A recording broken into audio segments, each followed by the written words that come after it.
Hello, everyone, and welcome to the Green Room podcast. I am your host tonight, Otto Keisker, along with my co-host, Mark DiGiovanni. We are 10 days away from the NFL draft in Las Vegas. If you're going to the draft this time next week, you may be packing for your flight or already on it, hoping to have a little bit of fun before the picks get put in. Mark, you getting anxious? I mean, we're getting close. How you feeling? It's weird. I feel like the draft is coming quicker than usual. I don't know if that was because the season was longer or what, but I feel like the whole offseason has gone by in such a flash. I think it's maybe because there's a lot of free agents out there still. I don't know, but that's how I feel, Otto. How about you?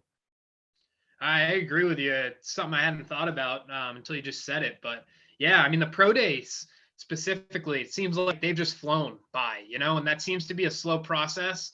But I don't know if it's other sports as well. We've been pretty busy lately with, we had the basketball tournament. We had free agency that hit. Baseball's back, and we're all kind of consumed by the lockout, the Masters, etc. So, we're 10 days away. We're almost there. I think you're right. It's going by quick. Yeah, I think it's gonna be cool, especially being in Vegas. In 2020 was supposed to be in Vegas, and they're supposed to have like the boat where the guys are gonna get drafted on Mandalay Bay with the water, which would have been cool. But I hope they do that this year. But yeah, I'm so happy it's back in Vegas. I think it's a great destination, not only for Raider fans out there, but think about like fans in the Northeast or the Pacific Northwest, where it's not that great weather-wise. Get to go escape in Las Vegas for a weekend. Who says no? I'm right with you. Wearing the Vegas shirt from the Eagles game last year. Wishing I could be out there for the draft. But as we dive into the conversation about the draft today, we've already noted on the show, if you've watched past episodes, first of all, thank you for the support throughout all of the episodes we've put together here. We hope you've enjoyed the content, breaking down the prospects leading up to the draft. Hopefully you've learned some new names, got some sort of intelligent information, or slightly intelligent. But when we put together these episodes, we started off with positions we thought were the weakest in this year's draft, and we moved towards the positions that we thought would be the best in this year's draft. Tonight is our last episode breaking down a specific position. Tomorrow we will have an episode, or next week we will have an episode where we look specifically at the Eagles, and we will have another one where we do one final mock draft that Mark and I go back and forth on and put together the night before the draft.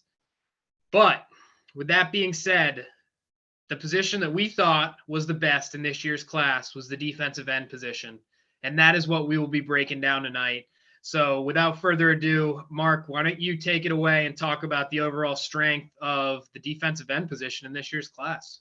Yeah, it's funny, Otto. Usually in drafts, usually save the quarterback position for last. But for us, we started with it first because we thought it was just a weak quarterback class. So it's funny. It's kind of opposite. But I think defensive end, just in general, is becoming more important. Having that edge presence for NFL teams has been so huge. Usually, you hear people say your top three positions of need are quarterback, left tackle, or right tackle, and then edge. So I mean, it's a top three position in need. And I think this year it's pretty strong, especially at the top.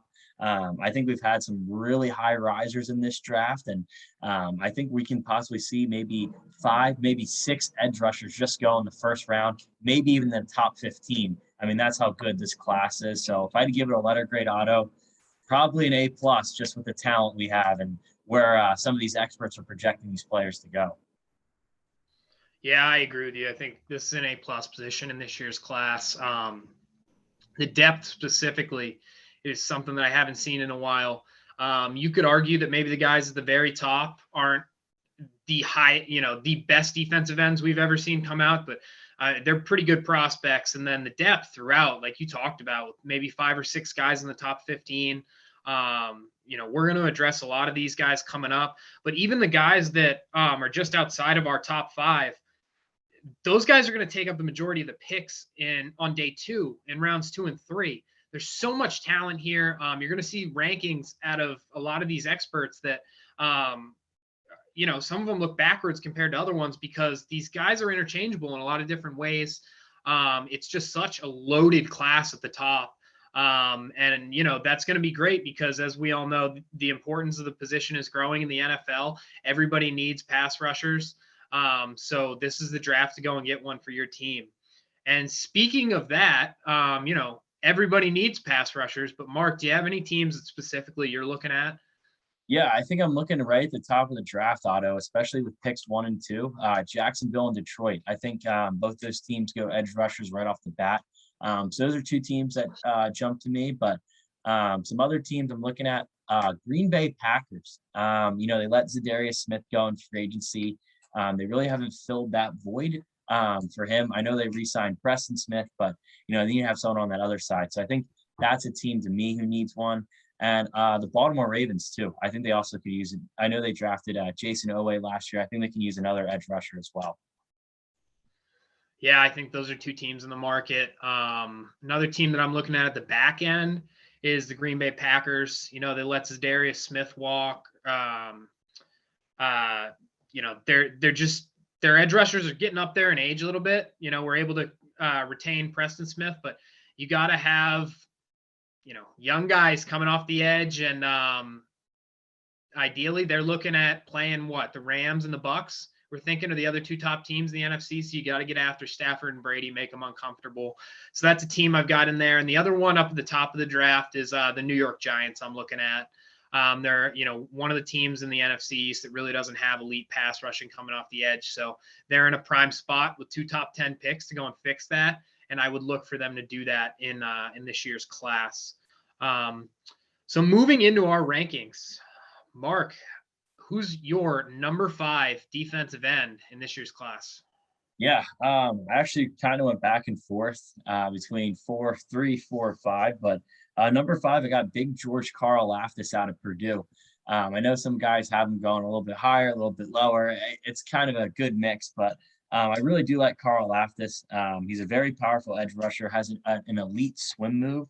The one thing that stands out on tape, Otto, is that the only thing he does is the swim move. He doesn't really have any other inside pass rush moves or any outside pass rush moves besides doing the swim move. So I think that's one thing he's going to have to work on, especially at the NFL level. I mean, you can get by doing that in college, but when you're at the NFL level with how talented these tackles are with hand fighting, you're going to have to do something better than that. I think he'd be a little bit better at his bull rush. I mean, he's got great size, especially at the college ranks. He's already looks like an NFL-ready prospect. I just think he needs to improve on that bull rush for as big as he is. But yeah, I got him at number 5. But I think those things are things he can just work on and get better at. I still think he's a very good player. Yeah, number 5 for me is the same player, George Karlaftis. It's been interesting to see this guy kind of fall throughout the draft process this year. But now they're talking about this guy going in the 20s. I think this is going to be a steal for whatever team that gets him. The big negative on him that everybody's talking about is the limited ceiling there. He didn't test off the charts like some of the guys that are climbing up the ranks, some of the guys that have consistently been at the top. He doesn't do anything flashy. Mark, you noted, kind of a limited array of moves. But this guy, all he's done is just shown up his whole college career, a 4-year starter at Purdue, and just put numbers up the entire time. To me, he's one of the best hand fighting defensive linemen in the class. He doesn't have the spin moves. He doesn't have the great first step. He doesn't have the athleticism, but he comes at you and he has the ability to shed your hands if you throw them too early. He's got really heavy hands. And that is part of what leads to that swim move that you noted, Mark. So I really like the hands there. He has the bull rush. Again, you talked about it. It can be improved upon, but he does have the bull rush. At 6'4", he's not exactly the tallest defensive end, but he's built in his lower half. So when he does get under those pads, it's effective. I like that move with him. And then the one thing that stuck out to me in watching this guy on tape is the intelligence pre-snap is there. And that's what you get with, a 4-year starter, a seasoned veteran at this point. He lines up, he's lined up inside and he sees a motion. He knows where the ball's going and he spreads out to a wide 9 right before the snap. And he's making a play or setting an edge and forcing something inside because he's seen these plays before. he gets in there, he studies the tape, and he's got great pre-snap intelligence, which is something that, it's very underrated, but it's an important trait, especially at the next level. So really like Laftis here as a number 5. Think he's going to be a steal in the 20s for whatever team that gets him. Number 4, Mark. Number 4, I got a big Jermaine Johnson out of FSU, baby. Caught the tomahawk chop. Go Noles. Yeah, I really like Jermaine Johnson. I think this is a guy who's been brought up a lot in Eagles mock drafts, especially when they had, the 3 first-round picks before they made the trade with the Saints. But Jermaine Johnson has incredible length. I mean, he is just like a freak athlete when it comes to his length. He has great power to get off blocks. Really nasty on the edge. He really sets that edge and really stops the run game from getting outside or coming inside. So that's what I really like about Johnson. He also plays pretty well in coverage as well. He's not just like, stick your hand in the dirt. I don't think, I think the big knock on him is that he has a lot of good spin moves to the outside on tackles. I think one thing he can get better at is having more inside moves and crashing in towards more the guard. But I think, it's something, once again, he's going to work on at the next level. Coach will tell him, hey, this ain't college anymore. You can just, spin, fake the inside, spin outside, and you're at the quarterback. Now at the NFL level, you maybe fake the other way and go inside. So he's going to have to, diversify his moves a little bit, but I think that's something he'll work on. Not like the freakiest of athletes, but he does have a really quick first step. And yeah, I think Johnson will probably be the 4th guy off the board. But yeah, I like him a little bit better than Laftis just because of his length. We're just repeating each other here. I get Jermaine Johnson at number 4 too. You talked about the first step. We all knew the length. You can see that on tape, obviously. But I think he wowed a lot of people at the combine when he ran 4.58 40. So, those long strides and that quick first step translate into, a heck of an athletic guy.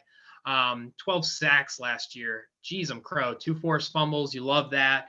I love the bull rush with this guy. This guy does a great job of getting his hands inside of the pads. And it's pretty hard to bull rush when you're 6'5" because you don't get up underneath people's pads a lot. But Jermaine Johnson does a heck of a job with the hand placement, getting inside the pads in the bull rush.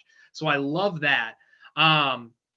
His hand fighting and the way that he sheds hands, like I just talked about with Laftis, is, again, really, really good. And not only does he shed hands and really does a good job with that sweeping motion there, but he continues to move forward as he's shedding those hands, right? So he's even harder because if he doesn't have to completely shed those hands all the way to the right or the left, right? He just has to get you off center enough that you're not going to be able to re-engage as an offensive lineman because he's moving forward the entire time. He's coming at you, right? He's closing that ground.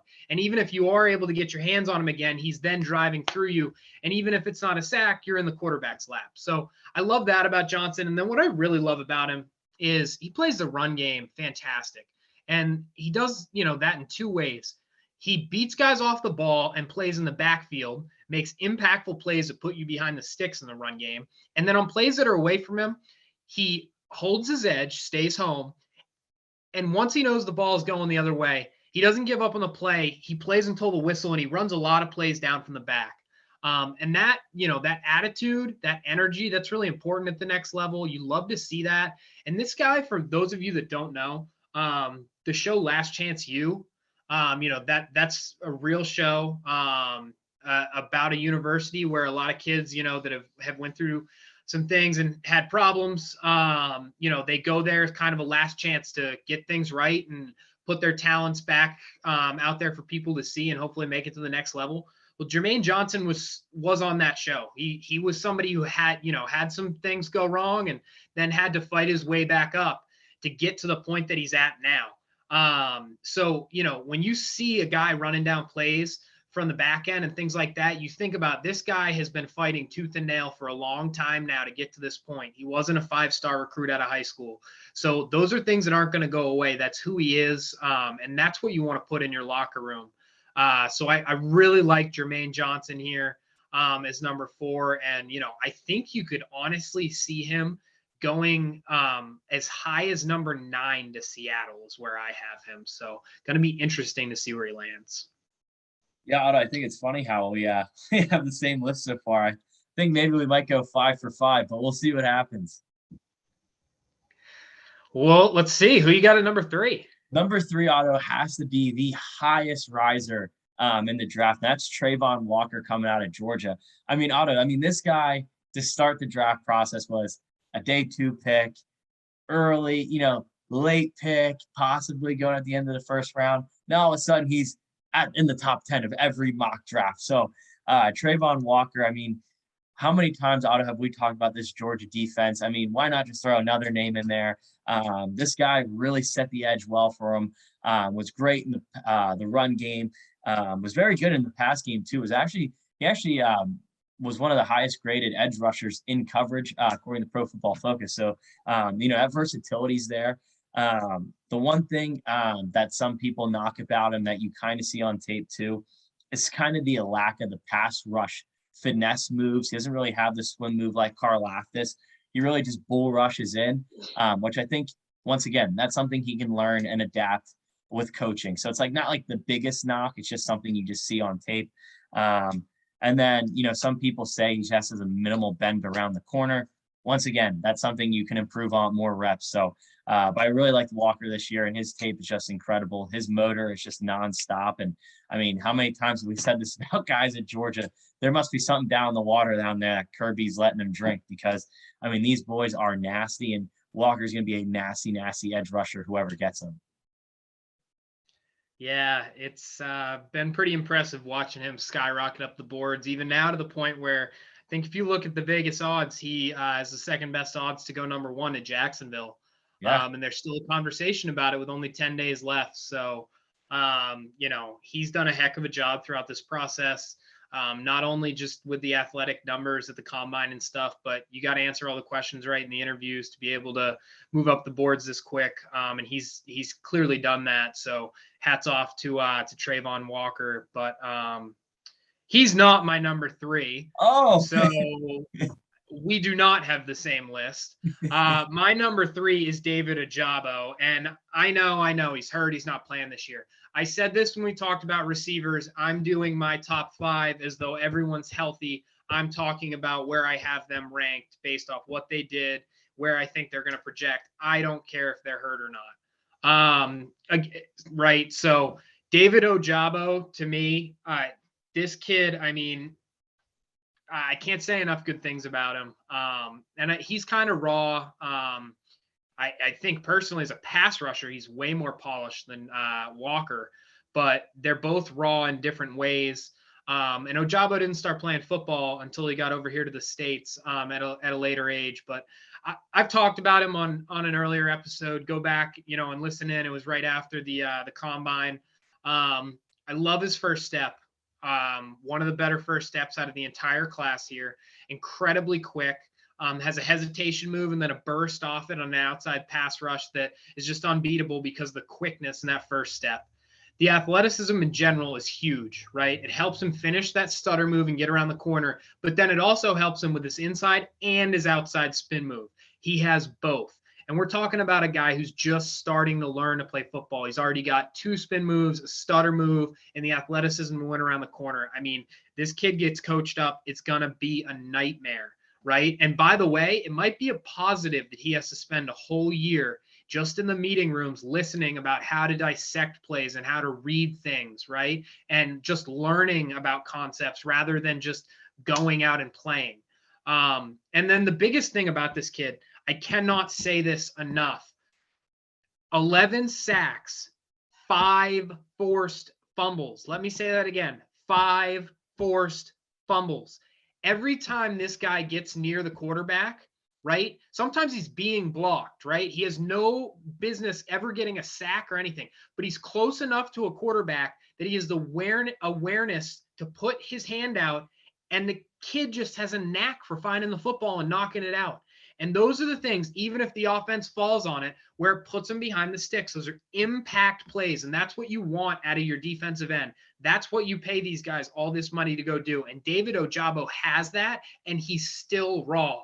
I think it's not a stretch of the imagination to say that when, all of these guys' careers are over, David Ajabo could be the best pass rusher out of all of them because his ceiling is that high with the athleticism and what he's already shown. So I will stop right there. That's David Ajabo, my number 3 defensive end. Yeah, Otto, it's just a shame, especially in the pro day too. He played a great season, and then all of a sudden, you're training for other NFL teams, and you take a misstep and snap. Everything that you worked for all year just goes down the drain, which is such a shame. But I really do hope he gets picked in the first round because, like you said, I mean, the talent is there. But yeah, he had an incredible year at Michigan. Yeah, it's just a shame that happened. Even though I hate Michigan, it's a shame that happens because, you work so hard all year to get to this point, especially knowing you're going to be a first round pick. And then like that one play, it's not, you're looking at possibly going day 2, but I hope the kid, the best of luck. I hope he does get picked in the first round. Absolutely. You're number 2, Mark. Number 2, Otto, I got Kayvon Thibodeaux from Oregon. And, this guy coming into the year before college football was the projected number 1 pick in this year's draft. I have him at number 2. His talent is unbelievable. His elite explosiveness off the line, his ability to get around blockers, his ability to take over a game and just dominate from the line of scrimmage is uncanny. He's got a nonstop motor, unbelievable talent, Otto. The question I have about him is, like we said about Derek Stingley, does he want to be on the field? There are times where he is just disappearing for stretches of games. And go back and look at the games against Utah. Where was Kayvon Thibodeaux in the third, fourth quarter of both those football games, in the Pac-12 championship and in the regular season? He was nowhere to be found on the tape. Otto, the other thing I don't like about him, remember when Josh Rosen, during his senior season at UCLA, was calling out the NCAA for not paying student athletes? Well, Kayvon Thibodeaux kind of did the same thing when he called out players from Alabama and players from Auburn who, weren't necessarily the best book smart, and why he didn't go to SEC school because he wanted to get an education and prove that he was so smart. Otto, I really don't like when guys like that are taking shots at other kids going to other schools. Hey, I understand, maybe Jamison Williams doesn't have a 4.0, but I don't like when players run their mouth like that. And it really makes me think, is their head really in the game, or are they worried about other issues? That's my biggest thing about Kayvon Thibodeaux. Does he really want to play football? And I think that's why he's not the consensus number 1 pick anymore. The talent is there. It's like Derek Stingley. The talent is there. It's undeniable. It's just, does he want to play football? That's the question I have. Wow. Okay. I absolutely love that he goes after those guys for not having a high GPA. I love it. Absolutely. You know why Harvard's not Alabama in football? Yeah, because none of those guys could get into a class at Harvard. Like, that's why. I loved it when Rosen said it. I love that Thibodeaux said it. I think they're absolutely right about it. But, I do understand where you're coming from about mind your own business, especially when you've got a guy who people are saying, he's taking plays off. So I get where you're coming from. But you know what? If people are going to come after your conference and say, why is the Pac-12 not putting up, 2 guys in the playoff every year, and why do they not have the national titles that the SEC have? Like, I'm doing the exact same thing. Be like, well, we force them to graduate. I don't know. I don't know. Personally, I have to take that route. I don't have the athletic ability to go play the sport, but I was okay in the classroom. So I'm going to side with the classroom guys on this one. Anyways, moving into my number 2. My number 2 is Aiden Hutchinson. And I think the perfect spot for Aiden Hutchinson is at number 2 if he could stay in Detroit. I think Dan Campbell would love this kid because he's the definition of bite off some kneecaps. But Aiden Hutchinson, he put up great numbers this year. I'm not sure how well they translate. I think he's really, really good defensive end. But I don't think that the numbers this year, where he almost seemed unstoppable at the end of the year, I'm not sure that is how he's going to translate to the NFL. I don't think he's got that high of a ceiling. a little bit limited from the athletic testing standpoint, and then, I don't see the full array of moves that I'd like to there. But in general, on Hutchinson, what I love about him, right? You've got that motor, and not only the motor, but the play strength, right? This kid never gives up on a play, which is absolutely what you love. He plays through blocks really well. He's got good bend coming around the corner, and part of that bend, right, is the play strength to be able to make it around that corner when you've got that offensive lineman pushing, to be able to not only bend, but have the strength to stay hard on that angle to turn that corner to the quarterback. His hesitation move is the best one in the country. When you turn on the tape here, you're going to see it over and over again. He gets up to that O lineman. He gets to a point where they can't engage him, and he does this hesitation, and it's almost like he gets them to stop for a second, and then he explodes, right? Whether it's an outside rush from there, whether it's a spin move down in, a swim move, whatever it may be, that hesitation move is really, really good. And then the hand fighting. He's just really, really sound in his hand fighting. He's got a good swim move. He's got just that really, really good move where he swipes the hands away after that hesitation move. So I really like Hutchinson. I think all these things, he's the most polished, probably. It's probably the best way to say it, between the hand fighting, right, the hesitation move. These are all tough things to get down. He's probably the most polished defensive end in this class, but I think he's somewhat limited, which is why I have him at number 2 here. Although I really think, the motor here, a team's going to fall in love with him. I think he's going number 1, but we'll see how it turns out on draft night. Mark, who do you got at number 1?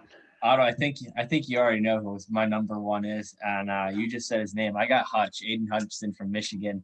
Like you said, that's what really stood out to me this year. Watching a lot in the Big Ten. Destroyed Penn State was his hand fighting. But yeah, his motor is nonstop. He keeps going till that whistle blows. He plays sideline to sideline. He's a very tough kid. Like you said, not the most athletically gifted kid. Obviously, I think he can get better at that. At the combine was like, you didn't run the fastest 4, you didn't have the fastest 3-cone drill. But the one thing I had to knock on him is that he's strictly just a hand in the dirt player. He's not going to drop back into pass coverage. And I think that versatility may hurt him. Now, once again, like I said, for these other guys, that can be coachable and you can have him drop back. So maybe in a few years he can develop that. But I think out of all the guys, like you said, he's the most polished with his finesse moves, his power moves, and his hand fighting. But it comes, his versatility is a question. And that kind of, another question I have is just his arms are pretty short. So I want to see him, I think that length may hurt him a little bit. But I have him number 1. I think he's going to Jacksonville, but I think, like you said, if the Lions if somehow he slips to the Lions and the Lions can keep him in Michigan, I think that would be huge for them. I don't know what Jacksonville's going to do. Like you said, there's rumors they might take Walker. There's rumors they might trade out of the pick. So it's going to be interesting to see what happens at number 1, but I got Hutchinson going number 1.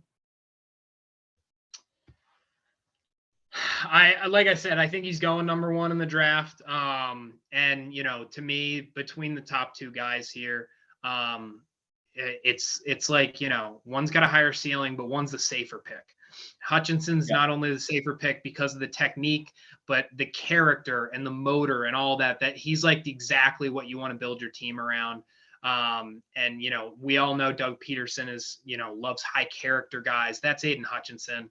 Listen to the kid speak. He'll blow you away.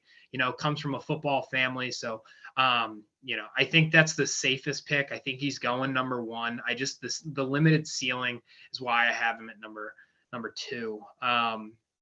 So my number 1 is Kayvon Thibodeaux. And the biggest reason is because he called out Alabama. No, I'm just kidding. No, this guy is just an athletic freak. You watch him play football and everything is so smooth. You don't see that with defensive ends. A lot of them, they're taller. I mean, Kayvon's 6'5", right? Sometimes, they're just not that fast sometimes. Sometimes their feet are too choppy, different things. This guy glides. He's got a great first step, incredibly quick, but then his feet are just smooth, whether or not he's coming into a bull rush or he's coming to a spin move. Those feet, I mean, he just glides and everything looks so darn smooth. The athleticism and just the feel for the game is fantastic. And it makes me throw out any worry that I have about him, to be honest. He's got a phenomenal bull rush. His lower half is built. He gets up under your pads and he drives through offensive tackles. And then again, I just talked about the lower half and I talked about the play strength with Hutchinson. The bend for Thibodeaux is great. He's great getting around the corner, and his lower half is just so powerful that those legs keep running. He doesn't get pushed off, and he bends around that corner and makes it to the quarterback. The one knock on him, Mark, you already talked about it. He disappears at times. It's the attitude. Not only the disappearance on tape, but the word is that he hasn't been acing interviews necessarily. When I turn on the tape of this kid, I know there are a couple stretches where he disappears. I don't think it's anywhere close to Derek Stingley. And when I turn on the majority of the tapes of this kid, not only is he getting after the quarterback every play, and I mean like gets knocked down, gets chop blocked, gets back up and keeps going, but he's also chasing down runs from the backside. So, to question the want to, and the heart of the kid, I kind of struggle with it as much as it's been talked about in the media, to be quite honest. I'm not anywhere close to that with this guy. I think he does have that.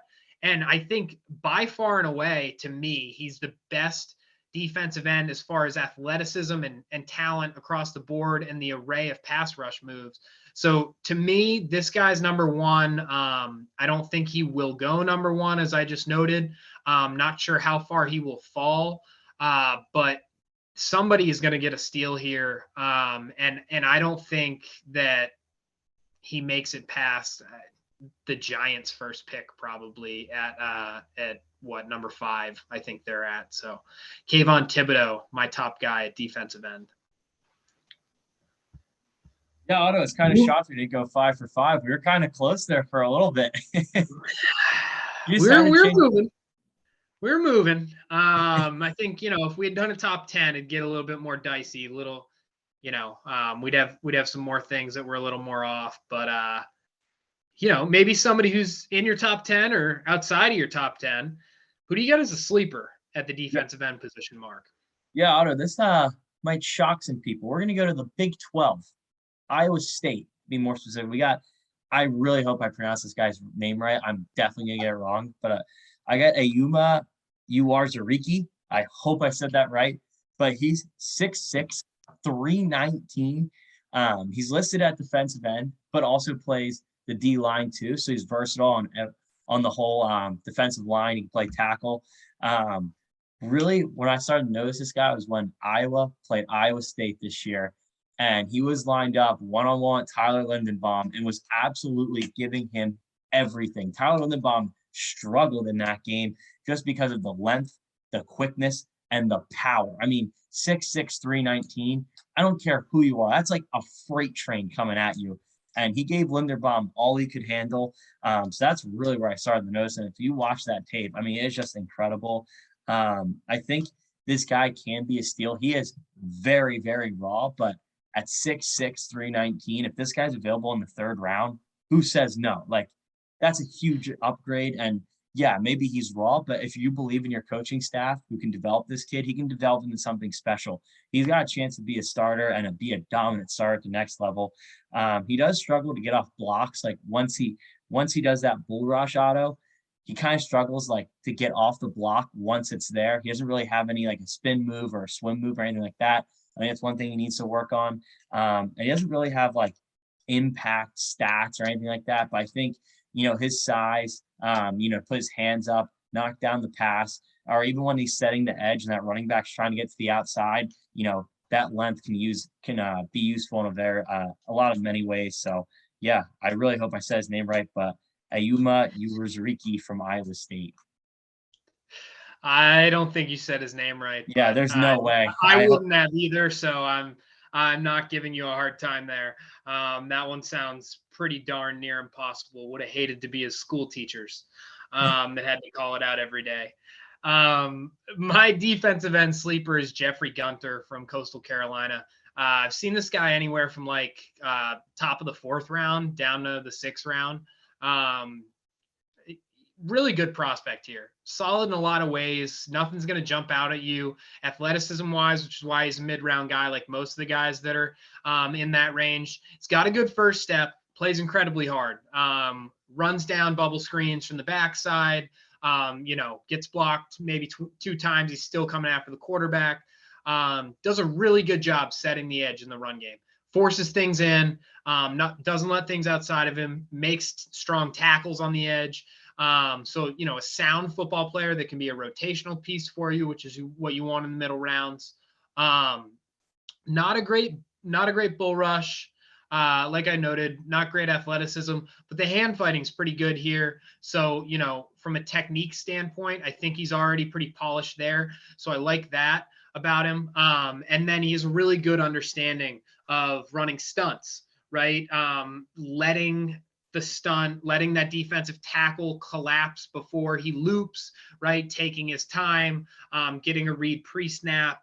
So I really like that. I think this is going to be a guy who, a team's going to get in the middle rounds. He's going to play an impactful role, probably not a starter unless you've got an injury, but, good 3rd, 4th defensive end that's in that second rotation and can maybe get a couple sacks, but plays definitely an important role in the run game and on special teams here with Jeffrey Gunter from Coastal Carolina. So that wraps up our specific rankings of defensive ends. Now we are going to jump into the rapid fire round. We have 5 questions, first 2 on the defensive end position, and then 3 general questions about the draft, given the fact that tonight will be the last episode where we're really breaking down prospects. So to kick it off, I will pose the first question over to you, Mark. Which defensive end will have the most impact in their rookie season? Ooh, that's a good one. I think it depends where they go, but I'm gonna go with the number 1 pick here, Aiden Hutchinson. I think he's going 1. I think that division is weak if he does go to Jacksonville. Especially against Houston, who doesn't have a great offensive line. Tennessee, Taylor Lewan. Some of the other tackles are getting up there in age. I think he'll be very dominant in that division. So I'll go with Hutchinson if he does go number 1. Okay, I'm going to take Kayvon Thibodeaux here. Thought process behind it. I think he's got more tools than Hutchinson, and I think he's going to have something to prove. Quite frankly, coming out of this, people are judging this guy's character, and he's going to come out and make a statement in the NFL. But which defensive end will have the best career, Mark? Ooh, that's tough. Otto, I really want to say Ajabo because of the talent. But I think the guy who's going to have the best career, I really want to say Ajabo. If Ajabo didn't have the injury, I'd probably say him. But I'm going to stay with Aiden Hudson again. I think if he stays healthy, and especially in Jacksonville, like I said, that division is pretty weak. I think he'll just dominate, and I think he'll have a really, really good career. I hate to be the boring guy and pick Hutchinson twice, but I think if he goes to Jacksonville, he's going to have a very good career there, especially because he's going to have Josh Allen on the other side. So he's going to have a lot of one-on-one just because if you start to double team Allen, now Hutchinson's going to get one-on-one. If you double team Hutchinson, Josh Allen's one-on-one. So I think there's also that too. So it's going to be interesting. That'll be a fun defensive line to watch for years to come. Yeah, I'm with you on this one. I think Hutchinson has the best career. Last week when we talked about it at the linebacker position, I went with the high character guy, the intelligence guy, with Nakobe Dean. I think the same thing here. It's just, you got to go with the higher character guy when you're thinking about a career and the longevity of it. I think Aiden Hutchinson is going to do the best job to make sure that his body stays in the right place. He continues to get better. He's focused on the game. I think he's the safest pick to have the best career out of the rookie defensive ends. So moving to the last 3 questions, which player currently mocked in the first round do you think has the highest potential to be a bust? Ooh, that is so good. That's a great question. Now, if I had to pick one guy to be an absolute bust, I'm gonna go with a top 10 pick. And I think this guy goes in the top 10. I think he has the highest bust potential. And I think it's Malik Willis. Now, I know I love the guy. I know I picked him, his stock was rising, but I think out of anybody, he's either going to be really good or really bad. And I think his bust potential is higher than anybody else, but his ceiling is also higher than anybody else. So if someone's most likely to bust, it's going to be him. Yeah, that was my answer. So to change it up, I'm going to take Trevor Penning. I'm not blown away with the technique that he has as an offensive tackle. So to be a first round pick, I think there's potential there for Trevor Penning to be a bust. But in general, I think that you could throw any of the quarterbacks in there, to be quite honest. That's the direction I was going. Malik Willis was definitely my choice here for all the reasons Mark just noted, but to change it up, I will go Trevor Penning. Which player currently mocked outside of the first round do you think will have the best career? Ooh, outside. I'm gonna go with a guy like I don't know if that's the right play. I'm gonna go with a guy who I loved all year. I think it's Shaquan Brisker. I think he has all the tools to be a great NFL safety, and he keeps getting mocked in the second round. I've seen him being mocked in the third round. I don't think he's gonna fall in the third round, but I think he's going to be a very good safety. I mean, how many times have we said Otto? Penn State was number 2 defense in the country, and one of the reasons was because of this kid. I really like him at safety. I think if you can get him in the second round, I think he has a ton of potential. He can really change a defense for a team, especially a team that needs a safety. So yeah, I'm gonna go with Jaquan Brisker, sticking with the hometown kid. I'm going to go same position, different guy, Jalen Petry from Baylor. I've already talked about him as a draft crush. Absolutely love this player. I just think if I'm going to take a bet on who's going to have the best career, I'm going to take a guy who's incredibly versatile and has football intelligence just oozing out of him on every single play, and that's Jalen Petry. Second round pick, probably. And I really think this guy's going to make an impact day one, and he's going to be an impactful player his entire career. The last one, which player out of all the players in the draft is your favorite player this year, Mark? Yeah, I think I'm going to go with the sleeper here. I kept talking about him in some of our earlier episodes, but Troy Anderson, I just think this guy has played a ton of positions. He's such a unique talent out of Montana State where, he tried out for their quarterback last year. He was their running back. He's got the track star background. Now he's playing linebacker. I think this guy can do so many things for you on the football field. He's almost like a unicorn out there. Like we heard in the NBA where guys who play forward, who play like a guard. I feel like this is Troy Anderson. He really is a Swiss Army knife, whether he's on the offensive or defensive side of the ball. I do think he plays linebacker in the NFL, but I just think his story and where he's come from is just so intriguing to me too, besides his talent. I'm just going to take the safe guy here. You kind of went with a sleeper, but Ahmad Gardner to me. Can't get enough of this guy. Loved him before, watching the season come together for Cincinnati this year. And then he just did everything right throughout this whole process. And I mean, how can you not love the guy that only like 2 weeks ago just randomly tweets out, "I'm the best player in the draft"? And he might be. Yeah. I love him. I think he's incredibly polished. I love the story behind him. He's done a great job. He's got great athleticism, and he's got the swag to go play that position. Corners are fun, they've got more swag than anybody else in the NFL, and they have to because they lose 80% of the time. So this guy's got it. I can't get enough of him. He is my favorite player in the draft. It's almost like Dion Sanders. Dion Sanders had that swag. He came in with the chains, the Jerry curls, played baseball, on the side. That's who Gardner kind of reminds me of. We never got to see Dion play, but just the personality and the sound bites we've seen. That's he's got that personality. He's got that aura around him. Oh yeah, no, I agree. It's exactly what makes me think of whenever you see a top corner. You think Dion and They got to have the attitude, though, to be Dion. And Sauce ain't that level. Nobody ever will be, probably. But, he's pretty darn close.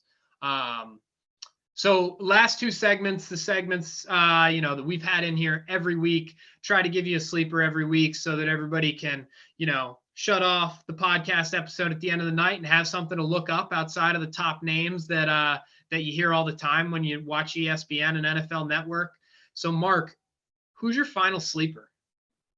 I'm going to go with a guy who's probably broken my heart a lot of times in college football. I'm going to go with Master Teague, the running back at Ohio State.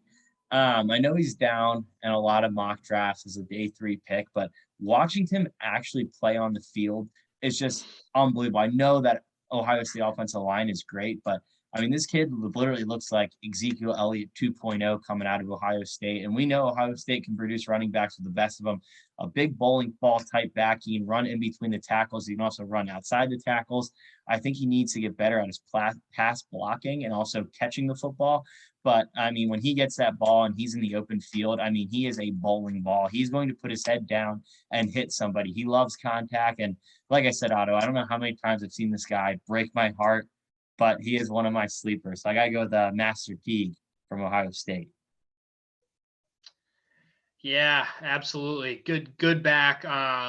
It's crazy to think that any Ohio State running back could be a sleeper with all the talent they've produced as of late. But, he is, and he will be a steal. He can do a lot of different things out of the backfield. Was utilized in a lot of different ways at Ohio State. My final sleeper is Kyle Phillips, a receiver from UCLA. Just a really intelligent slot receiver here. Really good quickness, gives him the ability to win on those short routes, on 3rd and shorts, right? In route, out route, choice route, whatever you're looking for there, he gets the separation. Great explosion coming out of those breaks. We love that for your slot receivers.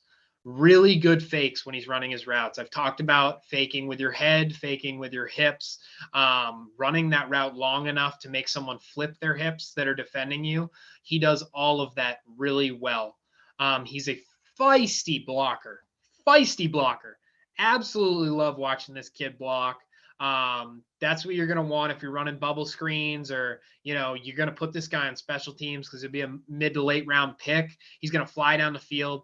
He's got a chip on his shoulder, and you love that about him. And then the last thing, when you're a slot corner, you got to really do 3 things. You got to catch the ball, right? Move the chains. Okay, he does that. You got to have quickness in and out of your breaks to get separation on short routes. Yep, does that. And then what's the last one? Oh, you got to be able to find the soft spots in zone coverage and have that connection with your quarterback so they know where you are, and you know where you're supposed to be on 3rd down to move those chains. This kid has a great knack for finding the soft spots, settling down, getting a pre-snap read, and moving those chains. So I love this guy as, probably like a 5th round pick for a team.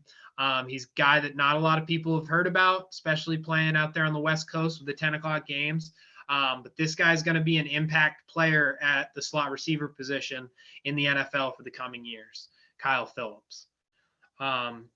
So moving on, last segment, last draft crush of the podcast for this year.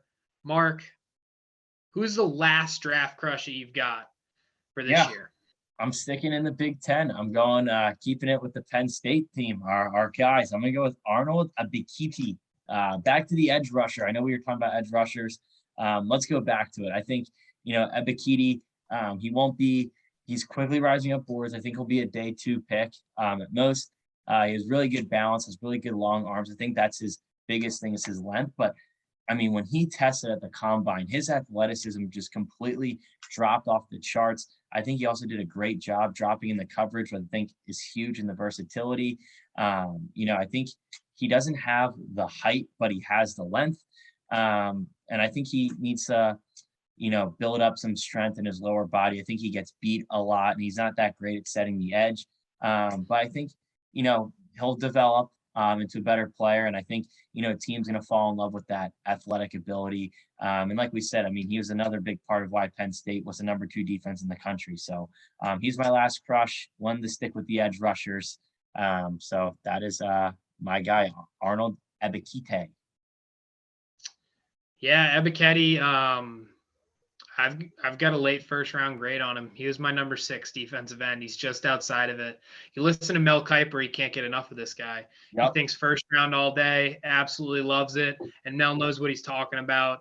Ebiketie, though, everybody's talking about him. Penn State. He was a part of this Penn State defense. Let's not get fooled here. That guy's a Temple Owl. He was a Temple Owl for 3 years. Then he transferred to Penn State. Everything he learned at Temple. Penn State didn't do anything for him. He's an owl. Okay, that's what it really is. And hopefully he goes first round. And he's representing for the Temple Owls in the first round. Damn right, but no, baby. I really love Arnold Ebiketie as well, Mark. My draft crush. I mean, how could we not end the draft crush segment with a 341-pound defensive tackle that runs 4.7 40?